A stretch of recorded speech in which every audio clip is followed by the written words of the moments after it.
الحمد لله رب العالمين والصلاة والسلام على أشرف الخلق سيدنا محمد وعلى آله وصحبه والتابعين. أما بعد، رب اشرح لي صدري ويسر لي أمري واحلل عقدة من لساني يفقهوا قولي.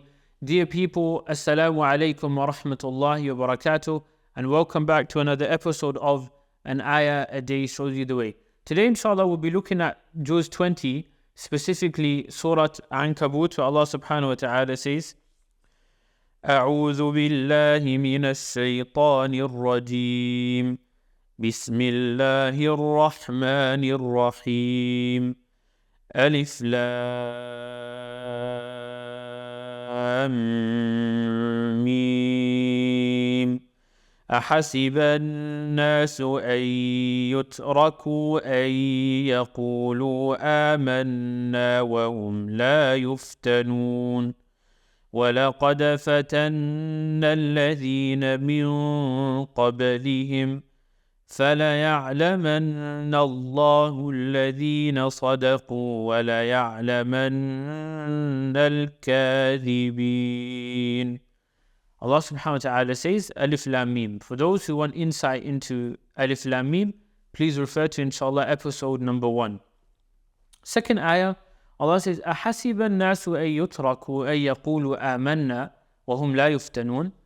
Does man think he can merely say that we have believed and they won't be tested?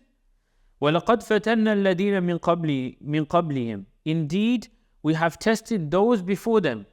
فَلَيَعْلَمَنَّ اللَّهُ الَّذِينَ صَدَقُوا وَلَيَعْلَمَنَّ الْكَاذِبِينَ. So Allah subhanahu wa ta'ala can know those who were true to their covenant, i.e. La ilaha illallah, and so that Allah can know who were the liars, who weren't true to their covenant.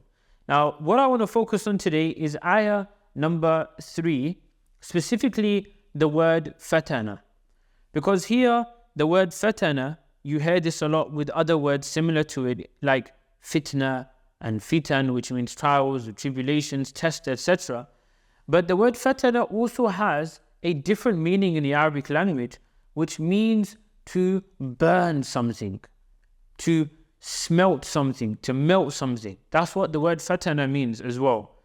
And it means to burn something until or so that you can test its quality. And subhanallah, you see you see this when it comes to the process of gold.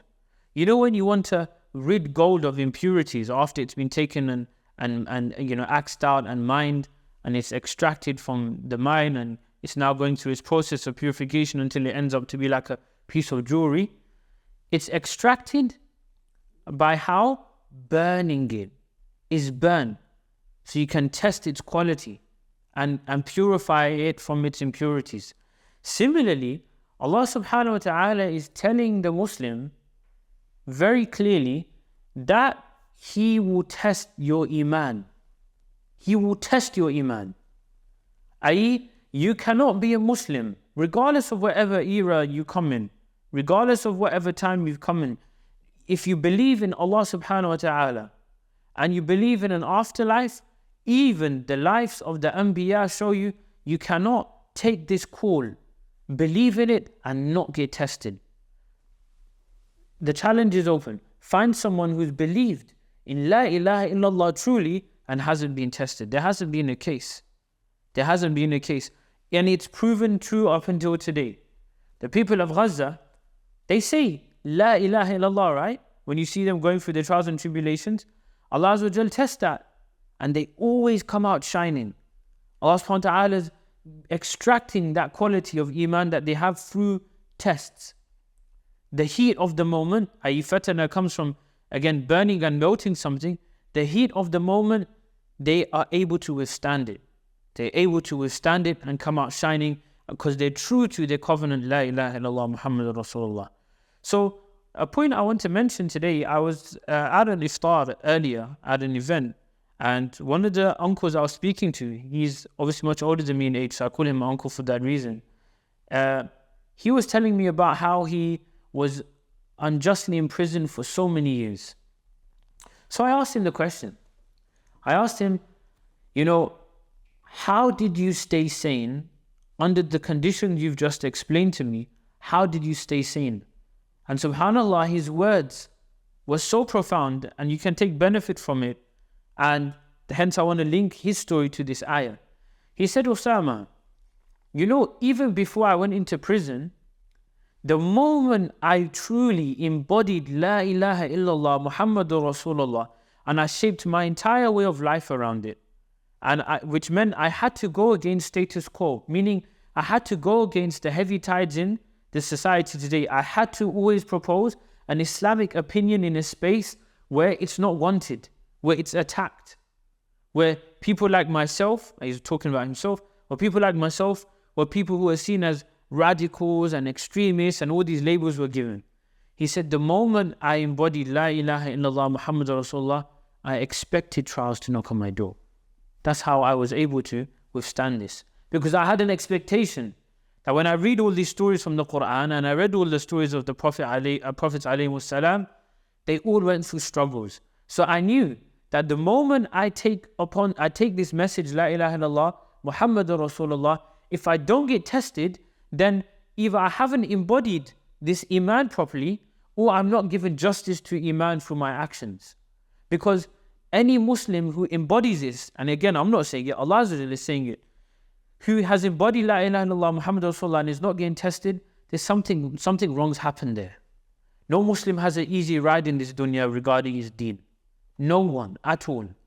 The best of mankind, the Prophet ﷺ didn't, and the people of Gaza today don't, the people of Syria didn't, and the Anbiya and their people from the past didn't either.